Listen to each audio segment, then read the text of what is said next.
bashiki bacu barababaye cyane, ariko mbabazwa n'uburyo agahinda bafite ariko twakabateye twarangiza tukabatererana. Hari abana b'abakobwa babyariye iwabo ariko bahindutse ibicibwa. Nyamara ikintu kibabaje kurusha ibindi nuko abo basore bazibateye n'ubu ngubu barakigaragambya muri karitsiye. Abagabo basize ingo zabo bakajya kubatesha amashuri barakigaragambya muri karitsiye. Kubera iki ibi bintu umwana w'umukobwa bimubaho, umubyeyi wumubye akamutererana? Uyu munsi ukwiriye kumenya yuko umukobwa wabyariye iwabo nawe ni umuntu. Ikindi kandi ukwiriye kumenya yuko mbere yuko ugomba gufata icyemezo kigayitse wagakwiriye kubanza ugashishoza, ukamenya ngo ese byagenze gute kugira ngo uyu mwana w'umukobwa abashe kuba yasama inda. Hari abasore benshi ngishatse nabita abasore b'amafuti, ubusanga bavuga ngo ntabwo natereta umukobwa wabyariye iwabo. Ariko impamvu ntahwema kukwita umusore w'amafuti nuko nzi neza ko ku munsi ushobora kuryamana n'abakobwa babiri. Ukeka ko abo bakobwa ukorera ibyo bintu ari ndo uzabashaka, warangiza ukazinduka wafashe iya mbere mu kuvuga ngo sishobora gushaka umukobwa wabyariye iwabo. Umukobwa wabyariye iwabo ntabwo ari igicibwa nk'uko abantu benshi mubivuga. Umukobwa wabyariye iwabo ni umukobwa ufite urukundo nawe. Ese ujya wibuka yuko hari abakobwa babyariye iwabo bafashwe ku ngufu? Ujya wibuka yuko hari abashukishijwe amafaranga bitewe n'ubukene bari bafite? Aba bana bafite igikomere gikomeye cyane bagendana. Ntabwo ari ngombwa yuko ukibibutsa ubashinyagurira. Uzi neza ko nta kintu wahindura ku bintu byababayeho. Ntabwo ari ngombwa ko ubibutsa ko babyaye kuko barabizi. Ese kubera ko izi neza yuko mutabana ngo mubane nk'umugore n'umugabo, ariko ukabutekereza kuba wakumva yuko mwasambana, uwo nguwo ni umutima wa kimuntu, ni urukundo bafitiye ngo nta kintu wamumarira, ngo umwana akwiriye kumurera wenyine. Kandi mu by'ukuri mu gihe wari umushaka ko musambana mubwiraga ko ari we mwiza ku isi, ngo nta wundi muntu basara n'isoni. Uratekereza ko uwo wundi uzazana azafite ubwiza burenze ubwo uri guta? Kubera iki abana b'abakobwa babyariye iwabo mubatera ibikomere byongera ku byo mwabateye imbere? Kubera iki umubyeyi yifata akirukana umwana mu rugo rwe akamutegeka kumusanga wamuteye inda? Umuntu wamuteye inda uramuzi neza. Umuntu wamuteye inda uzi uburyo yayimuteyemo. Umuntu wamuteye inda uri kumwohereza ko wasanga ari satani uri kumwoherereza. Nk'umubyeyi waca inkoni zamba. Ese uwo mwuzukuru arazira iki? Uwo mwuzukuru uzi icyo azaba cyo kuri wowe? Umwuzukuru uzi umumaro azakugirira? Kubera icyo ushaka kwivutsa amahirwe.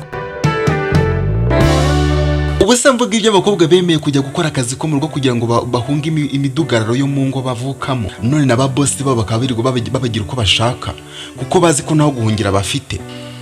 Birababaje cyane ndetse biteye n'agahinda. Ubuse mvuga ibyo bemeye kujya mu mageto bari guhunga induru, none inzara ikaba igiye kubatsindamo kandi bafite imiryango itabuze ibyo kurya. Nibwo tutamuhamagara ngo agaruke mu rugo? Hariya n'ubundi nta mahoro ashobora kuhabonera. None se uracyashidikanya yuko 80% y'ibintu biri kumubaho ari wewe ubifitemo uruhare? Ibuka ko uriya mwana ari umuntu nk'abandi. Ibuka ko uriya mwana yakongera agakunda kandi agakundwa. Uriya mwana yakubaka urugo kandi akubaka urugo rwiza cyane.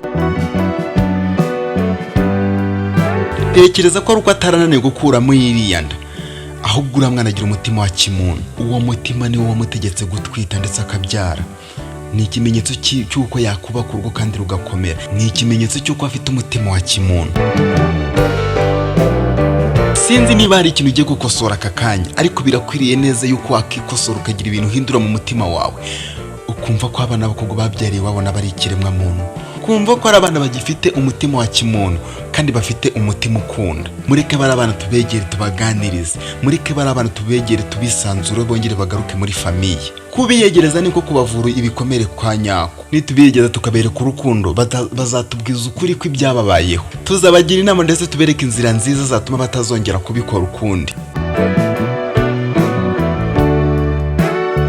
Niba uri umusore ukwiriye kumenya neza yuko bari abana biriya bintu batabyigize. Nimba atari wowe wabibagize ni bagenzi bawe babikoze. Rero ntabwo ari ngombwa yuko wajya uhora ubibibutsa cyangwa se ngo bashyire mu kato, ngo bahe akato. Niba uri umukobwa menya neza ko bari ari bagenzi bawe, ibintu byabayeho nawe ejo byakubaho. Ntabwo ari ngombwa rero yuko batinyuka ngo ugende batangira n'ubuhamya butari bwo. Niba uri umubyeyi wibahereza akato, suzi neza yuko hari abagabo batakinyurwa n'abagore babo. Abagabo barenzwe n'abadayimoni birirwa bashakisha abana bato wagira ngo nibyo bari kwivura. Wasanga uwo mwana aribo yahuye nabo, ukwiye kumuganiriza kugira ngo akubwize ukuri kose kw'ibyabaye. Niba uri umwe mu bantu bakunda gukurikira ibiganiro bitandukanye bikunda gutambuka hano kuri YouTube channel Ukunda Love Story, ndahamya neza yuko atari wowe wabidukora, kuko twebwe umuntu wamaze kwinjira mu muryango wacu aba yiyemeje kumenya kubana n'abantu bose kandi bakabana neza, guhumuriza imitima ibabaye ndetse n'inama zitandukanye aho zikenewe ariko zubaka. Ikindi kandi nawe niba ari ubwa mbere ubashije kuba wabana natwe kuri YouTube channel, reka tugusabe ko wakanda subscribe kugira ngo nawe uzajye ubasha kubona ibiganiro bitandukanye bikunda gutambuka kuri YouTube channel. Niba kino kiganiro ari ikintu gihinduye mu mitekerereze yawe, kanda like kuri no video. Nimba kiri mu biganiro wumva hari abandi bantu cyahindura mu buzima bwabo cyangwa se cyagira icyo kimarira, kora share kugira ngo kibagereho. Dusigire comment aho hasi utubwire uko wumvise kino kiganiro. Bashiki bacu muri gura n'izi ntambara zigiye zitandukanye twarimo tuvugaho, mwihangane kandi mukomere, ejo hanyu ni heza. Mwongere mwegere Imana wundi bushyashya, mwongere mugarura ibihe byo gusenga mu buzima bwanyu.